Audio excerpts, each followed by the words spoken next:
Manufacturers, for instance, those in the steel business, now admit that they are experiencing the heavy weight of debt capital that has since seen steel rolling mills go into receivership. It's government to look into the taxes that are coming directly to us. One, the VAT areas where they don't deserve, for instance in milk, on the sector of milk, making sure that the three band in some sectors, like for the steel sector, we appreciate the fourth band in order to accommodate our locals. With the Uganda Revenue Authority having since reported a decline in international trade by 17% in the last quarter, city traders on the other hand also say that low purchasing power is exposing them to risks.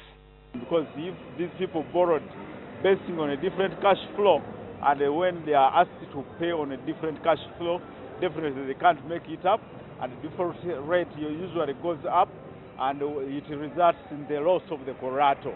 Economic analysts have since maintained that there is need for reforms by government so as to sustain growth in the country's private sector-led economy. Now, to me, a bailout does not take the form of direct cash. There are many forms of bailouts.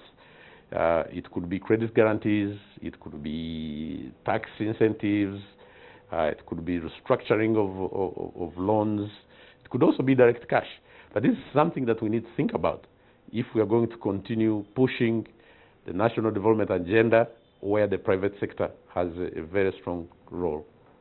But early this week, Keith Mohakanizi, the Secretary to the Treasury in the Ministry of Finance, Planning and Economic Development, insisted that recovery was in sight. The rise of interest rates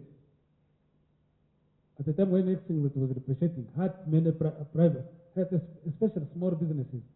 We admit that one. But we see confidence in the economy is very high now. Has come out very quickly in spite of all of you remaining yup in politics. We don't eat politics, ladies and gentlemen. These challenges come at a time when some quarters argue that the current relative stability being observed in the exchange market, as well as inflation rate, may not hold ground for long.